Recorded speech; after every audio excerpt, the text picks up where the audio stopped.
어렸을 때부터 우리는 열심히 성실하게 하면 성공하고 부자가 될 수 있어 라는 말들을 선생님과 부모님들에게 귀에 못이 박히도록 들었습니다. 그 말은 너무 당연한 진리처럼 저한테는 느껴졌는데요. 그러나 현실은 그렇지 않다는 것을 여러분도 어느 정도 느꼈을 것이라고 저는 생각하고 있습니다. 성실함과 부의 관계에 대해서 저는 그때부터 고민해보기 시작했는데요.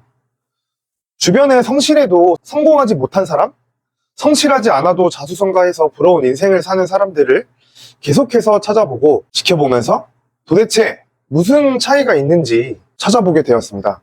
왜냐하면 저도 지금껏 어디 가서 빠지지 않을 만큼 성실하게 살아봤거든요.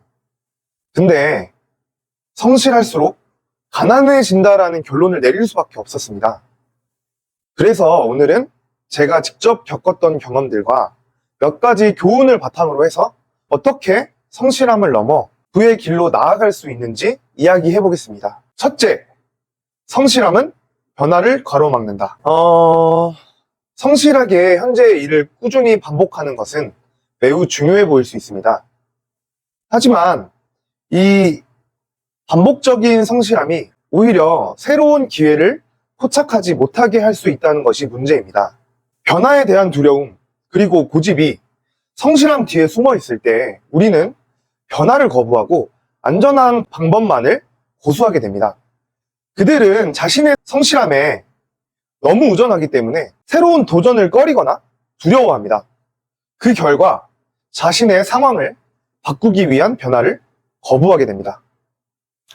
제가 제 첫 매장인 사생활을 오픈하고 주변 가게 사장님들과 친분을 쌓는 어떤 그런 과정들이 좀 있었어요. 그런 친해지는 시기가 있었는데 그 당시에 제가 정말 좋아했던 사장님 한 분이 계셨거든요. 제가 지금까지 만나왔던 모든 사람들을 통틀어서 성실함의 끝판왕이라고 생각이 들 만큼 정말 성실했던 사장님이셨어요. 매일 아침 8시에 손님이 길거리에 지나다니기도 전에 그 카페 매장에 출근해서 동네에서 가장 먼저 가게를 오픈하시고 가게 매장 앞을 매일같이 청소하고 통유리로 된 매장 전체를 하루도 빠짐없이 매일같이 깨끗하게 청소를 해놓으셨거든요. 이런 성실함에 많은 분들이 사장님에게 반해서 등골이 될 수밖에 없었습니다. 그러던 도중에 코로나라는 엄청난 큰 사건이 저희한테 터지지 않았습니까? 그런데 이 성실하신 사장님은 비대면으로 손님을 대하는 것이 본인이 추구하는 서비스의 방향과 맞지 않다고 해서 배달 서비스를 그때 시작을 하지 않으셨어요. 근데 그 사장님은 코로나가 금방 끝날 줄 알았기 때문에 이제 그런 선택을 하셨는데 저희가 생각한 것보다 코로나가 좀 오랜 시간 동안 지속이 됐잖아요. 결국에 힘든 상황을 버티지 못하고 늦게라도 이제 배달을 시작했는데 이미 많은 가게들이 배달을 시작했고 자리를 잡아놓은 상태였기 때문에 그 사장님은 너무 늦게 들어와서 배달로 매출을 만들지 못했고 폐업을 선택했던 사건이 있었습니다. 저는 이 사건을 보고 성실함으로 만든 본인의 고집과 서비스의 방향이 시대를 따르지 못했구나. 아, 그래. 성실함이란 정말 중요하지만 그 멋진 성실함 이면에는 본인의 고집스러운 면이 있기 때문에 성실할 수 있었구나 라는 생각을 하게 되었습니다. 다들 주변에 정말 고집스러울 만큼 성실한 분들이 계시지 않으신가요?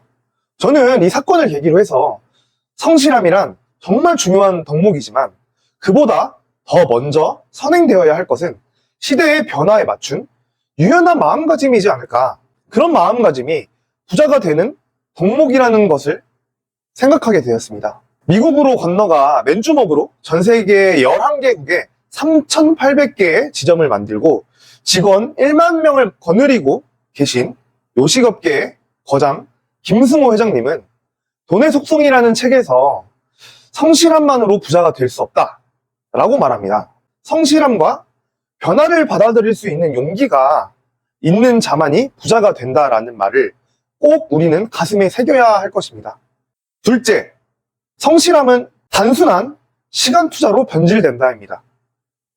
많은 사람들은 성실함을 많이 일하는 것으로 여깁니다. 하지만 단순히 시간을 많이 쏟아붓는다고 해서 성공하는 것은 아닙니다. MJ 드마코의 책 부의 추월차선이라는 책에서는 시간을 돈으로 바꾸는 노동의 굴레에 갇혀서는 진정한 부를 이룰 수 없다라는 이야기를 합니다. 즉, 시간을 최적화하는 능력이 중요한 거지 단순히 시간 투자가 부를 만들어주지는 않습니다. 이 말이 무슨 말이냐? 우리가 장사를 하고 있지만 이 장사를 통해서 이 장사를 내가 성실하게 모든 일을 도맡아서 하게 된다면 결국 우리는 노동에 대한 보상밖에 받지 못하게 됩니다. 부를 만들기 위해서는 나를 복제하고 나 대신 일을 해줄 직원들을 가르치고 교육하며 내가 없어도 나의 매장들이 돌아갈 수 있도록 만들어야 한다는 이야기입니다. 성실하게 내가 나의 매장들을 전부 도맡아 운영한다는 건 결국 가난에서 벗어날 수 없는 굴레를 본인이 만드는 것입니다. 저 역시 많은 매장들을 운영하면서 처음에는 내 모든 시간을 일에 쏟아부었습니다. 근데 매장 운영의 모든 것을 제가 책임졌고, 하지만 시간이 지날수록 제가 직접 하는 일이 아니라 시스템을 만들어서 다른 사람들로 하여금 대신 일을 할 수 있도록 해야 된다는 것을 깨닫게 되었습니다. 제가 지금 프랜차이즈 본사를 운영하고 있잖아요. 이렇게 본사를 운영할 수 있게 된 것도, 그리고 지금 이렇게 유튜브를 찍을 수 있게 된 것도 제가 제 능력을 직원들에게 가르치고 교육하고 복사시킴으로써 저 대신에 직원들이 매장을 운영할 수 있었기 때문에, 그런 시스템을 만들었기 때문에 제가 이런 일들을 지금 할 수 있게 되었다고 저는 생각하고 있습니다. 제가 지금 만약에 아직도 시스템을 만들지 못해서 매장에서 일을 하고, 그리고 제 직원들이 갑자기 못 나오는 상황에 제가 빵꾸를 메꾸고 이런 일들을 하게 되었다면, 이런 일들을 지속적으로 아마 할 수 없었고, 지방 출장을 간다던가 지방 미팅을 한다던가 지방에 가맹점을 오픈한다던가 이런 일들은 제가 꿈을 꿀 수도 없었을 거예요. 그 당시 이야기를 조금만 더 해보자면, 저는 저희 매장에서 수익이 줄어들더라도, 수익이 없어지더라도 매장의 직원들을 늘리고 직원들에게 인센티브를 지급하고 급여를 늘려가면서까지 우리 직원들이 나를 대신해서 일을 할 수 있게 만들었고, 그 결과 이렇게 프랜차이즈 본사도 운영하고 유튜브도 찍을 수 있게 된 거라고 자신 있게 말할 수 있습니다. 결국 나의 매장에서 성실하게 일하지 않을 수 있을 때만이 우리는 가난의 길에서 벗어나 더욱더 큰 부의 길로 들어설 수 있습니다. 오늘은 이렇게 성실할수록 더 가난해질 수밖에 없는 이유와 그것을 어떻게 하면 이겨낼 수 있을지에 대한 방법에 대해서 알아봤는데요.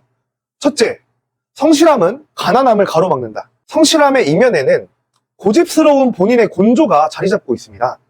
성실함에 앞서 변화에 맞춘 유연한 사고를 할 수 있어야 우리는 가난을 피해갈 수 있습니다. 둘째, 성실함은 단순한 시간 투자로 변질된다입니다. 우리의 성실함의 방향은 시스템을 만들고 나를 대신할 수 있는 사람들을 양성해내는데 초점을 맞춰야만 합니다. 그렇지 않는다면 우리는 평생 노동의 굴레에서 벗어날 수 없는 노동자로 살 수밖에 없습니다. 저희가 사업을 하고 장사를 하고 매장을 운영하는 이유가 단순히 그냥 노동에 그치고 그냥 조금 더 괜찮은 수익에서 멈추고 싶은 분들은 거기에 만족하면서 열심히 노동을 하시면 되지만, 그게 아니라 더 큰 꿈을 갖고 일을 하지 않아도 경제적 자유를 얻을 수 있는 것이 목표인 사람들은 성실하지 말고 일을 하지 않고 돈을 벌 수 있는 방법에 대해서 깊은 고민을 해야 된다고 생각을 합니다. 물론 시스템을 만들고 자동적으로 내가 없어도 일이 굴러갈 수 있게 만드는 것에 대한 성실함은 가져야겠지만, 단순히 매장 안에서 열심히 성실히 일하는 건 저는 의미가 없고 노동자의 삶에 갇히는 길이라고 생각을 합니다. 제가 오늘 알려드린 지혜들이 여러분들의 장사와 사업을 한층 더 높은 곳으로 올라갈 수 있게 만들 수 있기를 저는 진심으로 응원합니다. 오늘 이 영상이 도움이 되셨다면 좋아요와 구독 한번 눌러주고 가시면 감사하겠습니다. 다음에 뵙겠습니다.